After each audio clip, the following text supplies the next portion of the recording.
आज हम लोग बिहार बोर्ड विज्ञान किताब का 8वीं कक्षा का अध्याय 1 पढ़ने वाले हैं, जिसका नाम है दहन और ज्वाला। दहन और ज्वाला, कहीं ना कहीं ये जो पाठ है इन दोनों के विषय में चर्चा किया हुआ है।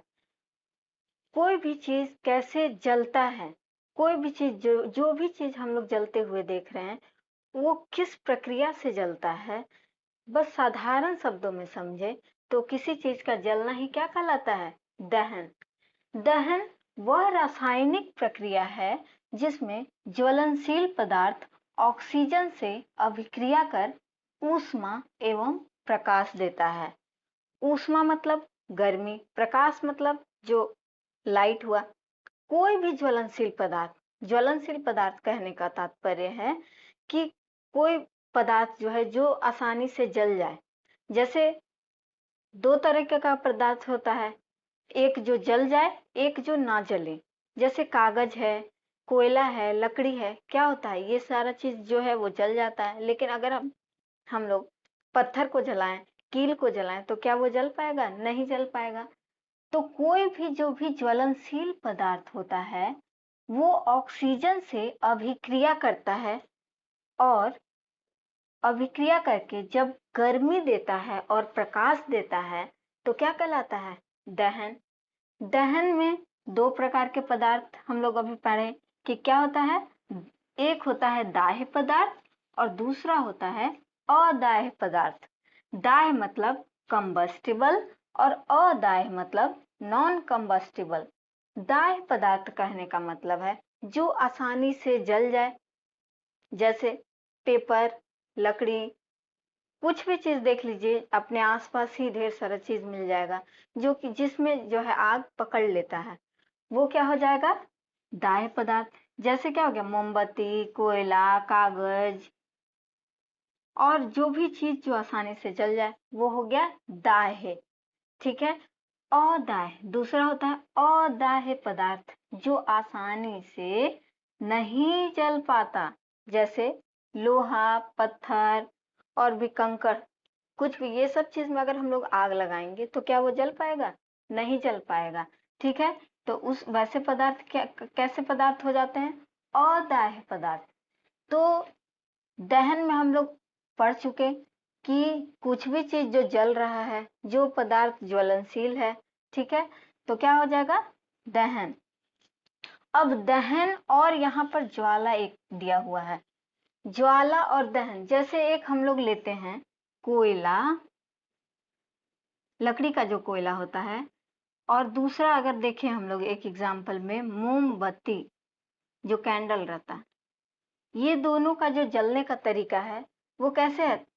जलता तो दोनों है लेकिन थोड़ा सा अंतर होता है। जैसे कोयला जब जलेगा तो उसमें हम लोग को ऊष्मा तो दिखेगा, प्रकाश भी दिखेगा, और जब मोमबत्ती जब जलता है तो इसमें भी ऊष्मा और प्रकाश होगा, लेकिन एक जो थोड़ा सा अलग चीज होगा वो रहेगा ज्वाला। क्या रहेगा? ज्वाला। जो प्रकाश ऊपर की ओर उठता हुआ दिखाई दे हमको, वो मोमबत्ती में दिखाई देगा लेकिन कोयला में दिखाई नहीं देगा। ठीक है। तो यही इतना जो भी पदार्थ जल रहा है वो हो गया वो दहन में। लेकिन अगर हम लोग दूसरी बात चर्चा करें कि कोई भी पदार्थ जलता कैसे है, क्या ऐसे ही रख देंगे तो जल जाएगा? नहीं। कैसे चलता है? तो एक सबसे जो महत्वपूर्ण बिंदु है वो है इग्निशन टेम्परेचर, जिसको हिंदी में बोलते हैं ज्वलन ताप। ज्वलन ताप क्या ताप है? कैसा तापमान होता है? वह न्यूनतम तापमान जिस पर पहुंचने के बाद कोई पदार्थ जलना शुरू कर देता है, तब उस पदार्थ का ज्वलन ताप कहलाता है। जैसे एक सीधा सा एग्जांपल से हम लोग समझ सकते हैं। एक कागज लिए, उसको अगर हम लोग माचिस से जलाएं तो क्या होगा? वो आसानी से जल जाएगा।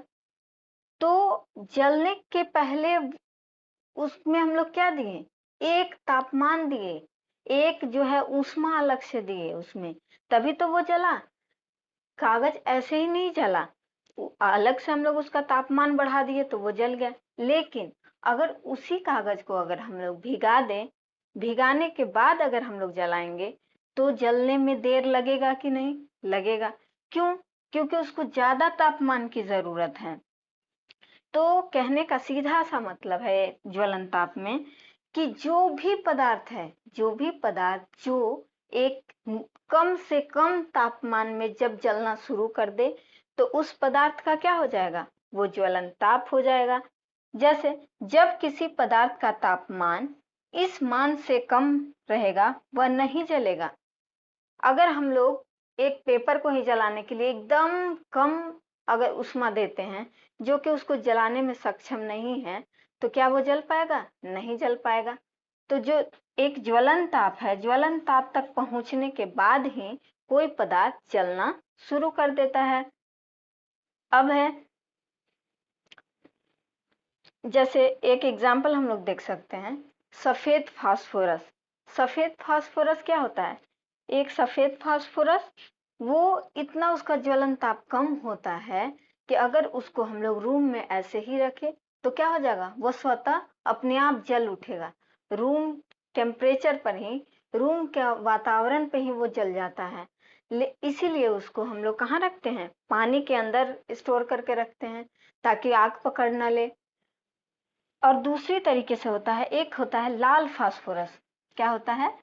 लाल फास्फोरस, जो कि उसका गुण ये है कि उसको अगर हम लोग रगड़ेंगे, आपस में रगड़ से उसमें जो है वो जलना स्टार्ट हो जाता है। तो जो माचिस का डब्बा होता है और जो तिल्ली रहता है उसमें हम लोग क्या इस्तेमाल करते हैं? उसमें हम लोग जो माचिस का तिल्ली में रेड कलर का, हम लोग लाल कलर का जो देखते हैं वही रहता है सफेद लाल फास्फोरस। उसका गुण है कि रगड़ने से जलता है, इसीलिए हम लोग माचिस का तिल्ली और उसके डब्बा में जब आपस में रगड़ते हैं तो वो जल उठता है। ठीक है। अब एक और पॉइंट है, एक है पेट्रोल का ज्वलन ताप किरोसिन के ज्वलन ताप से कम होता है। यानी पेट्रोल में जो है वो जल्दी आग पकड़ लेगा किरोसिन के, अगर कंपेयर करें किरोसिन से तो। ठीक है।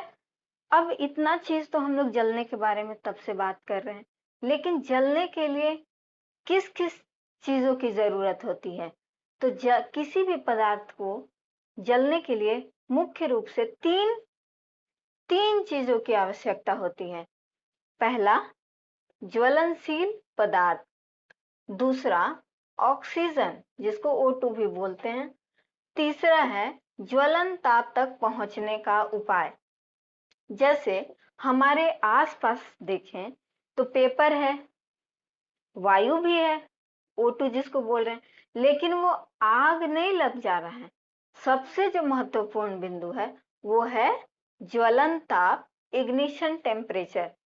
जब हवा के जो वायु है उसकी मौजूदगी में अगर पेपर को एक निश्चित हम लोग ज्वलन ताप देते हैं तो क्या होता है? वो जलना शुरू कर देता है।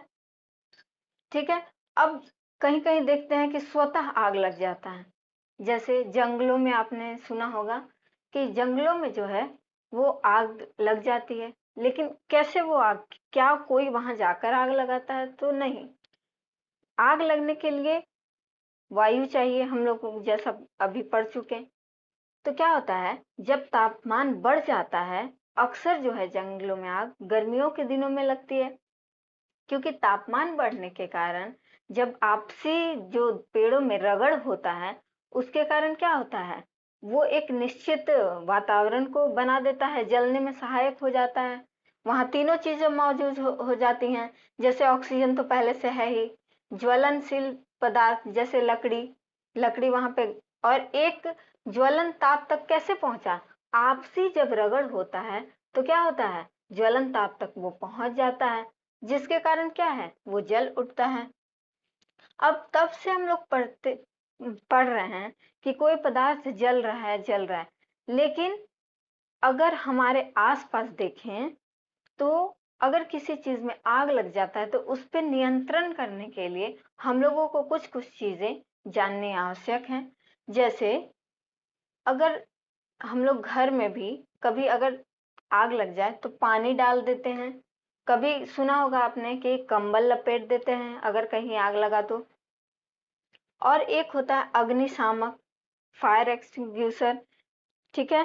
तो पानी डालकर जो है बुझाने से कैसे आग बुझ जाती है, कैसे आग बुझ जाती है? क्योंकि जब हम लोग कोई भी ज्वलनशील पदार्थ है जो जो जिसमें आग लगा हुआ है, अगर उसमें हम लोग पानी डालते हैं तो सबसे पहला चीज क्या होता है, वो पदार्थ ठंडा हो जाता है। ठंडा होने के बाद जो है आग का फैलाव बंद हो जाता है। और जो हम लोग पानी उसमें डाले, उससे जो वाष्प बना, भाप बना, वो भाप ही क्या करता है, आसपास का जो भी हवा वायु है उसको अंदर प्रवेश करने नहीं देता है। जब अंदर प्रवेश नहीं करेगा वायु तो क्या होगा, आग स्वतः बुझ जाएगी। अब वायु जलने में आवश्यक है, ये चीजें एक हम लोग साधारण क्या बोलते हैं, एक्सपेरिमेंट से सिद्ध कर सकते हैं। जैसे एक कैंडल, जलता हुआ कैंडल लीजिए, उसको क्या है, अगर वो जल रहा है तो उसको शीशे के जार से ढक दीजिए। जैसे ही हम उसको ढकेंगे, वायु का जो है प्रवेश अंदर नहीं होगा, तो जो मोमबत्ती है वो जलना बंद हो जाएगा, बुझ जाएगा। लेकिन अगर हम लोग उसी एक कटोरे में पानी लें, पानी में हमको पता है कि वायु रहता है, O2 रहता है, ठीक है।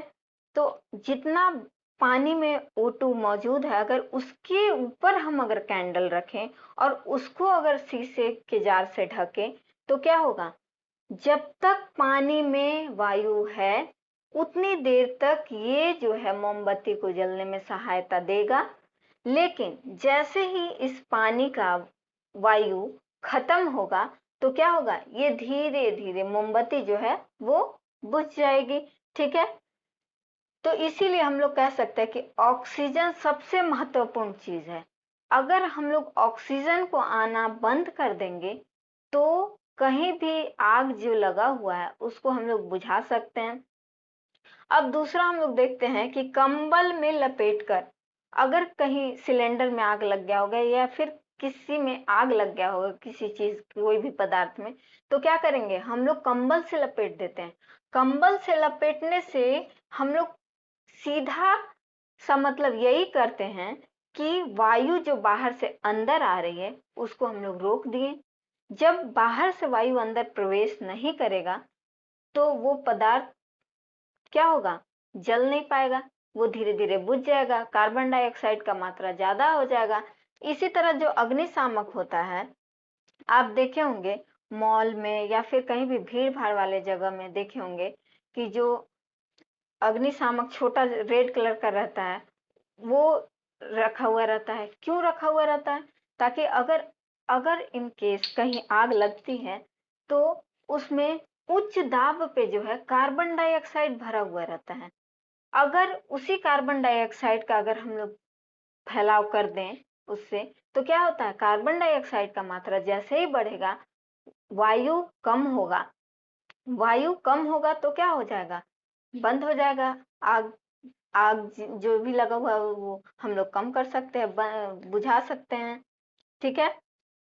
अब एक पॉइंट है कि तेल में आग लगा हो तो पानी नहीं डालना चाहिए। ऐसा क्यों, ऐसा इसलिए क्योंकि जो पानी है वो तेल से भारी होता है। अगर तेल में आग लगा हुआ है, अगर उसमें हम लोग पानी डालते हैं तो पानी जो है वो नीचे जाकर बैठ जाता है और तेल का जो फैलाव है और ऊपर की तरफ हो जाता है, जिसके कारण जो आग है, आग की लपटें होती हैं वो और ऊपर उठ जाती हैं, ठीक है। तो अगर कभी घर में, कभी तेल में, कढ़ाई में अगर कुछ बना रहे हैं, अगर उसमें आग लग जाए तो हम लोग को भूल से भी कभी उसमें पानी का छिड़काव करके नहीं हम लोग बुझा सकते हैं, उससे आग की लपटें और बढ़ जाएंगी, ठीक है। तो इतना चीजें जो हम लोग अभी पढ़े वो किसके बारे में पढ़े, दहन। दहन मतलब कोई चीज कैसे जल रहा है और उस जले हुए चीज से हम लोग कैसे अपना बचाव कर सकते हैं, कैसे रोकथाम कर सकते हैं, ठीक है। अब एक और पॉइंट है ज्वाला। ज्वाला के बारे में हम लोग थोड़ा सा पढ़ें कि जो भी लौ दिखाई दे जलने में वही क्या कहलाता है? ज्वाला। जैसे कोयला तो जला, लेकिन क्या उसमें लपटे लौ ऐसे जलते हुए दिखाई दी? नहीं। ऊष्मा यानी गर्मी और प्रकाश दिखाई तो दिया। कोयला को अगर जलाएंगे तो इसमें भी ऊष्मा और प्रकाश मिला। अगर एक मोमबत्ती को जलाए, दिया को जलाए, तो इसमें भी हम लोग को ऊष्मा और प्रकाश दिखेगा। लेकिन इसमें जो है एक अलग चीज क्या दिखाई दिया? वो है ज्वाला। जो ऊपर की ओर उठती हुई लौएं हैं वही है ज्वाला। तो ज्वाला का 3 मुख्य रूप से क्षेत्र होता है। जैसे हम लोग अगर एक मोमबत्ती ले, मोमबत्ती का ही ज्वाला क्षेत्र देखते हैं तो क्या है? एक मोमबत्ती अगर जल रहा है तो उसमें 3 तरह का क्षेत्र दिखाई देगा। एक होता है बाहरी भाग, और दूसरा होता है मध्य भाग, और तीसरा होता है आंतरिक भाग। जो बाहरी भाग होता है वो देखने में कैसा होता है? नीला। और यह सबसे गर्म होता है, सबसे ज्यादा गर्म, क्योंकि यहाँ पर जो है पूर्ण दहन होता है। मतलब पूरी तरीके से जो है चीजें यहाँ जल रही हैं। यहाँ जो कार्बन के जो भी तत्व हैं वो पूरी तरीके से जल रहे हैं, क्योंकि यहाँ वायु जो है O2 जो है वो सबसे ज्यादा है, जिस कारण जो है वो जलने में सहायता प्रदान कर रहा है। दूसरा जो भाग है वो है मध्य भाग। मध्य भाग देखने में कैसा होगा? पीला, चमकीला। यहाँ पर जो है वो कार्बन के कण मौजूद रहते हैं, जो गर्म होकर क्या होते हैं? गर्म होकर भाप बन के उड़ते हैं। आप देखे होंगे ये जो मोमबत्ती है वो जब जलता है तो ये धीरे धीरे धीरे धीरे कम होते जाता है, क्योंकि ये जो मोमबत्ती है वो किससे मिलके बना है? हाइड्रोजन और कार्बन से मिलके बना है। और ये जो है वो धीरे धीरे जल के वाष्प बनता है, भाप बन के जो है ये ऊपर उठ जाता है। और अब देखिए तीसरा भाग और सबसे आखिरी भाग जो सबसे अंदर में मौजूद रहता है वो है ये कौन सा भाग है? आंतरिक भाग। आंतरिक भाग जो रहता है वो देखने में कैसा रहता है? काला रंग का। कार्बन के कण बच जाते हैं यहाँ। यहाँ पर इसलिए कार्बन के कण पूरी तरीके से नहीं जल पाते, क्योंकि जो है यहाँ O2 यानी जो वायु है वो पूरी तरीके से यहाँ पे आंतरिक भाग में नहीं मिल पाता, जिस कारण क्या है? पूर्ण दहन नहीं हो पाता, यानी पूरी तरीके से यहाँ जो कार्बन है वो जल नहीं पाता। और ये जो अंदर वाला भाग है ये सबसे कम गर्म भी होता है। तो हम लोग देख चुके कि सबसे गर्म वाला भाग कौन सा है? बाहरी भाग। और सबसे कम जो गर्म कौन सा भाग है? तो आंतरिक भाग। ठीक है। अब इसमें एक चीज हम लोग देखते हैं कि अगर मोमबत्ती को जलाते हैं और उसका लौ जो है वो एकदम से स्थिर है, अगर उसके ऊपर हम लोग प्लेट रखते हैं, शीशे का प्लेट या किसी भी चीज का, तो धीरे धीरे जो है ये प्लेट में काला वलय के रूप में आ जाता है। मतलब वलय कहने का मतलब है एक जितना दूर तक इसका लौ जाएगा उसके आसपास एक रिंग जैसा जो है वो काला दिखता है। वो क्यों होता है? क्योंकि मोम जो है यानी मोम यानी मोमबत्ती हाइड्रोजन और कार्बन से मिलकर बना है। हाइड्रोजन ज्वाला के साथ जलकर जलवाष्प बनाता है। ठीक है। जो ये ज्वाला है उसके साथ ये हाइड्रोजन जो है वो इसके साथ जल रहा है। जलकर क्या बना रहा है? जलवाष्प, मतलब भाप बन जा रहा है, ऊपर उठ रहा है। और यह कार्बन को भी जलाता है। इसमें कार्बन भी मौजूद है। यही जो है वो किस चीज को भी जला रहा है? कार्बन को भी जला रहा है। अब मोम के जलने से बना कार्बन ही काला वलय बनाता है। जो कार्बन ऊपर उठा वो वायु आसपास है, वायु के साथ अभिक्रिया करके जो है वो प्लेट में चिपक जाता है। अब वही जो कार्बन है वो क्या करता है? प्लेट में काला वलय बना देता है। ठीक है। हम लोग अध्याय 1 में दहन और ज्वाला के बारे में जो भी चीजें थी ये डिस्कस कर चुके। अगर इसका आप लोगों को क्वेश्चन, जो भी अभ्यास प्रश्न है उसका अगर उत्तर चाहिए तो आप मुझे नीचे कमेंट कीजिए। धन्यवाद।